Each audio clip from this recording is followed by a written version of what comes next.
Never happened, I don't know, yes. But unless I put it up, I won't know. You're hoping if you build it, then they will come. And has... Well, it's been on there. The Osprey went up on the nest. Already? This autumn. Hello, my name is Sasha Dent, but I'm better known as the Human Swan. I'm also the UN's ambassador for the Convention on Migratory Species.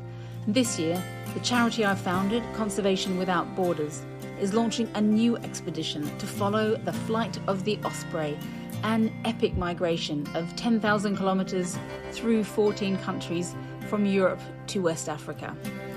As a part of this, we're doing a series of podcasts to highlight the global stories and connections this bird makes, to help us see our complex and challenged world through the eyes of this incredible animal. In this episode, I speak to John about what inspired a builder to start building a different kind of home, one for ospreys, how he rallied a community behind the idea of osprey platforms to find sites and materials for it, plus the early signs and his hopes for bringing breeding ospreys back to the area. Very much for agreeing to have us in to say hello. We should probably reference the fact that there's a big fluffy thing in between us because somebody from the BBC is also recording this conversation. But yeah, thanks very much for having us. It was kind of exciting to hear from, I think it was a guy called Adrian who got in touch and said he'd been following the Flight of the Ospreys programme on the BBC, and that we would be interested in hearing how you'd been inspired by the Ospreys. So how did you get from builder to Osprey Nest builder? I went camping on my own, just went up there. And on my return, I thought, let's go across to Rutland, where the Ospreys are, because I didn't see the Ospreys up there. It was a bit further up, I think. And I went into Rutland there, got talking to a gentleman, and I said, I'd like to build one of them poles. And he said, well, there's a guy called Tim Mackrill, part of the Roy Dennis Foundation. Yeah. He worked at Rutland for many years. Yeah, right. And he said he's been here recently. And he said, get in touch with him on social media or whatever. And I came back home, done that, and he's been very helpful, Tim. It shows me how to construct a nesting pole. How did he show you how to do that? It's all on the... Oh, you went to the download, yeah. Yeah, that's it. I can just about do that. I'm not very good at anything like that. So, yeah, I saw it was done. So I put a thing on Facebook that said, anybody know where I can get an electricity pole? I didn't want to spend any money if I could help me. Somebody come on, a friend of mine come on, he said, well, so-and-so's got a load of them in his yard. Have a word with him. Well, that guy donated one to me, a big, real, not the telegraph pole, the big electricity poles. So I've got that. And then, just for a small amount of money, he took it down to the site. Okay. So it's at the site. Then I made the actual nest here and put it on, and then we erected it with it. A lot of people helped me, and we've erected it down on the Tall Torridge Estuary, where the Osprey migrates every year. I call it McDonald's. He's here 3 weeks this year. And you think it's the same Osprey that is seen? I don't know. I'm no expert on it, you know. I put this thing up. I can show you the picture of it later. There's another one going up. I've got another one coming. It's going to be made of metal. That's being manufactured at the moment. Okay. So I've got permission from the Devon Wildlife Trust on a place called Horsey Island, which they bought. So I'm going to put that one in Horsey Island, and the one that's up is on private land that somebody's allowed me to do right by the estuary, the Cane Estuary, in the Tall Torridge, the Cane River rather, in the Tall Torridge Estuary. So I'm just hoping, like the one, is it Bolton Castle? Yeah. I'm hoping I get the luck there. But it might never happen, I don't know. Yes. But unless I put it up, I won't know. You're hoping if you build it, then they will come. And has... Well, it's been on there. The Osprey went up on the nest. Already? This autumn. Okay. It stayed here for 3 weeks. There was 2 Ospreys here. Okay. There's a regular occurrence. And Tim was very helpful. He said, when they come back, the birds in March will probably be the ones that are going north who already established a breeding area. He said that the young ones will come up in May, and that's the ones that he thinks would be interested. Would that be right? I don't know. Yeah. Yeah. Yeah. So I'm hoping, because I saw the programme about Bolton Castle. I thought, wow, I might get lucky. The one from our expedition? Yes, that's right. Yeah, okay. That's it, yeah. Yes, they did the same. It was non-experts who went and they visited a couple of different sites, asked people more or less how to do it. And again, they watched the Ospreys come by and then stop and scope it for a few weeks, and then the next year they go back for real. Yeah. It's caused a lot of interest down here with the bird watchers.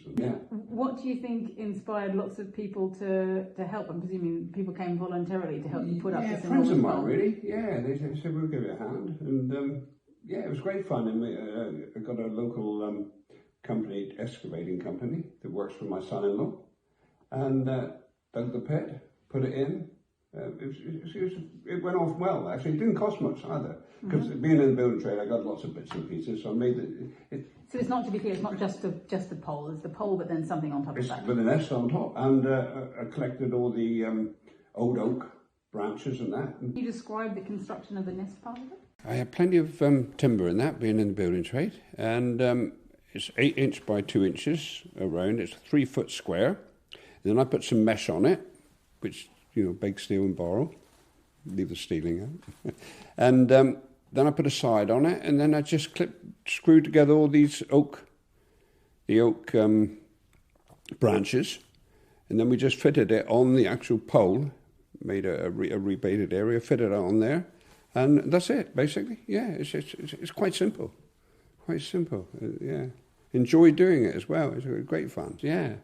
And how far from the first nest have you built the second pole? And was there a reason? So the distance is maybe 1 kilometre. Why are you making this one out of metal rather than... Because somebody gave me the metal pole. Yeah, it's not going to cost me. He's a great guy, works locally. He's a welder. He's put it all together for me. So I'm now arranging that with... it's called the Christie Estate, and they're allowing me to use a straight road that it's off bounds usually, and get it to the foreshore. Then the Devon Wildlife, they're going to help me take it along the foreshore. Okay. And then we got to get it in over to Horsey Island and erect it. They're quite high, 40 foot, so they're just hoping for the best, yeah. Sounds like you've brought people in from within the kind of wildlife community, but also outside the wildlife community. Outside as well, yeah. They all think it's a great idea. Yeah, it's just something I always wanted to do anyway, to see the ospreys actually nest here. I understand there used to be indigenous species 200 years ago here. So if it happens, it'll be the first time for the southwest. Yeah. Because I think the nearest is Poole Harbour. Yeah, but I think that one was actually bred and brought there, was it, Poole Harbour? Yeah. But the Yorkshire one's given me a lot of hope, really. So, yeah, it's just hope, isn't it, really? Yeah. Fingers crossed. Like you said, fingers crossed. They're already using the nest, though, so it's a good sign. Yes, yeah. And what inspired you to want to start doing any of this, to want to do something for nature? To do, really. Yeah, I'm sort of semi-retired now, and I've got no hobbies. So I thought that was a good one, because I always loved bird life. There you go. That's about it, really. Yeah, and great fun doing it, really. I built the nest outside the house here, transported it down and boated it onto the pole and lifted it all up in one go. You could have been building a shed. Yeah, well, I've done enough of that. And you mentioned that your wife had died a year ago. Yes, just over a year ago now, yeah. Was that an inspiration to do something, or did you start that while she was still with us? Yeah, she didn't know anything about this. It's only last October I decided, yeah, so she wouldn't have known anything about this. But she liked bird life as well. She would have been right behind me on this one. But, just here on my own now, so, good thing to do. Mm-hmm. Yeah, but it'd be great if we can pull it off. I say we, because people have helped me. It'd be great if we can pull it off. If I can see an osprey actually nesting there, that would make it for me. Yeah, because they're fantastic birds. Thank you very much. Also for having us here, but also for inspiring a load more people to physically do something for ospreys. That is been a common thread throughout the flyway. Yeah. The number of people and projects we've met where actually it's an individual who's stepped up and decided to do something. Yeah, it's good fun. It's not just for the conservationists or not just for other people to try and fix things. Thank you.